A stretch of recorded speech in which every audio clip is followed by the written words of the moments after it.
Pas plus fort que mon Dieu, c'est pour ça que je veux témoigner.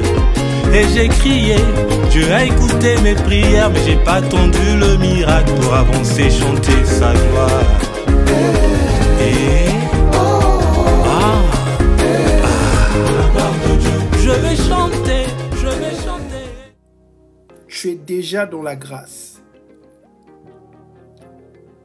Donc pour attirer la grâce dans ta vie, tu dois obéir au commandement de Dieu. Tu dois suivre les enseignements de Jésus-Christ. Tu dois vivre selon ses principes. Tu dois revêtir la nature de Dieu qui est la sainteté. Quand tu mets en pratique ces choses, alors la grâce de Dieu te localise. Donc là, je vais commencer à entrer dans le vif du sujet. La première des choses pour entrer dans la grâce de Dieu. La première étape pour entrer dans la grâce de Dieu, c'est de mettre Dieu au centre de ta vie. La première étape pour entrer dans la grâce de Dieu, c'est de mettre Dieu au centre de ta vie. Ça veut dire que ta relation avec Dieu doit passer avant tout autre désir. Matthieu 6, verset 33. Cherchez premièrement le royaume et la justice de Dieu et toutes ces choses vous seront données par-dessus tout. Bien-aimés en Christ, nous sommes en train de décoller. J'entre maintenant dans mon enseignement. Comment entrer dans la grâce de Dieu? Le premier pas pour entrer dans la grâce du mariage, c'est de mettre Dieu au centre de ta vie. Le Seigneur doit être la priorité de ta vie. Quand tu fais de l'Éternel tes délices, automatiquement, mon très cher frère, ma très chère sœur, tu entreras dans la grâce du mariage. Moi-même que vous voyez, si je vous dis le nombre de propositions que j'ai refusées, alors qu'avant, je n'en avais pas. Vous savez, quand vous servez le Seigneur, vous avez la faveur divine qui vous accompagne. Vous avez la grâce de Dieu dans votre vie. Et oui, quand vous avez une relation intime et profonde avec le Seigneur, vous ouvrez la porte à la grâce divine dans votre vie.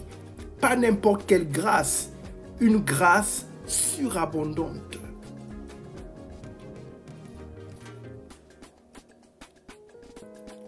Donc si tu ne places pas le Seigneur au centre de ta vie, il te sera difficile d'entrer dans la grâce du mariage. Parce que le Seigneur, c'est la source de la grâce.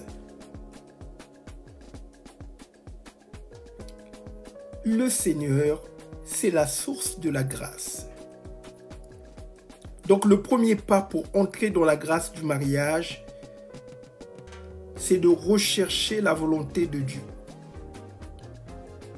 C'est de rechercher la volonté de Dieu, ma sœur. C'est de rechercher la volonté de Dieu, mon frère. Ce que je suis en train de vous enseigner, moi-même, je le mets en pratique, mes très chers amis. Et ça marche. Ça marche. N'écoutez pas toutes ces personnes. Mettez en pratique, vous allez voir, ça marche. Dieu est fidèle. Dieu est bon. La parole de Dieu est vivante. Ne faites pas du mariage une idole. D'abord le Seigneur. Tu n'auras pas d'autre Dieu devant ma face. Pour certaines femmes, le mariage est devenu une idole. Tu ne peux pas réussir ton mariage si le Seigneur n'est pas dans ton cœur. Tu ne peux pas réussir ton mariage si le Seigneur n'est pas le centre de ta vie. Tu ne peux pas être une bonne épouse, un bon époux, si ta relation avec le Seigneur n'est pas intime et profonde. C'est le Seigneur qui met le vouloir et le faire. Il n'y a que le Seigneur qui est capable de donner un cœur pur. Si tu ne mets pas le Seigneur Jésus-Christ au centre de ta vie, tu ne pourras pas servir ton épouse. Tu ne pourras pas servir tes enfants. Tu ne pourras même pas mettre en place un foyer stable. Dieu d'abord. Tu aimeras le Seigneur ton Dieu de tout ton cœur, de toute ton âme, de toute ta pensée, de toutes tes forces.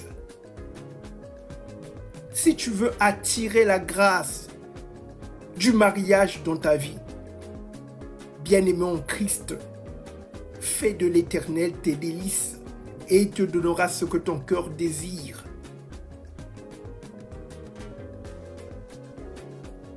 C'est très important. Quand tu mets le Seigneur au centre de ta vie, tu entreras forcément dans la grâce du mariage. Le Seigneur, ton Père céleste, va combler les désirs de ton cœur. Je pense que ça fait plaisir au Seigneur, je dirais à ton Père, de voir que sa fille n'est pas mariée. Qu'est-ce que le Seigneur gagne avec tes pleurs? Qu'est-ce que le Seigneur gagne avec tes regrets? Rien du tout.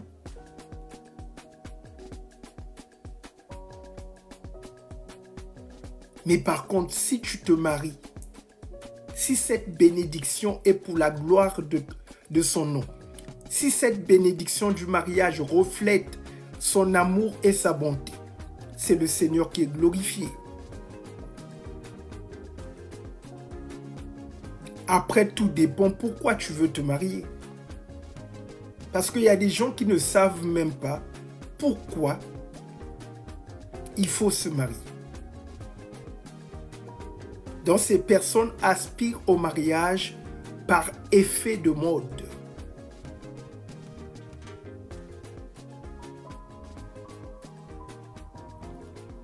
D'abord, le mariage, ce que vous devez garder en tête, le mariage fait partie du plan parfait de Dieu. Bonsoir Zorobabel. Donc le mariage n'est pas que un contrat. Le mariage, c'est plus qu'un contrat. C'est une institution divine qui participe au bonheur, au bien-être, à l'élévation dans ce monde, qui participe aussi à accomplir ta destinée. Dieu n'a pas créé le mariage pour que celui-ci devienne un fardeau dans ta vie. Non, le mariage est un soutien. Il vient soutenir. Le mariage vient alléger les charges ici-bas. On a bien dit 2 valent mieux que 1. Pour certains, ils pensent que le mariage est un fardeau. C'est faux. C'est le diable qui te parle. Le mariage est un soutien. Le mariage vient t'aider à accomplir le plan parfait de Dieu. S'il vous plaît, quel est le moment opportun pour se marier? Le moment opportun pour se marier, c'est quand tu commences à refléter les fruits de l'Esprit Saint dans tous les aspects de ta vie.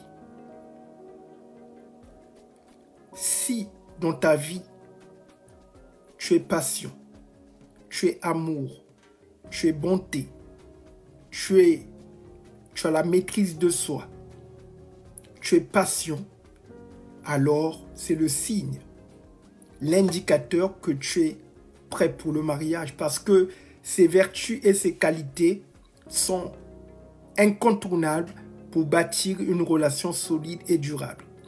Le fruit de l'esprit. Ce sont les vertus divines qui constituent le carburant du mariage. Donc si tu es colérique, impulsif, agressif, si tu as une mauvaise gestion des finances, tu n'es pas encore éligible au mariage. Il faut repousser la date. Tu n'es pas prêt ou prête. Pas plus fort que mon Dieu, c'est pour ça que je veux témoigner. Et j'ai crié, Dieu a écouté mes prières, mais j'ai pas attendu le miracle pour avancer, chanter sa gloire.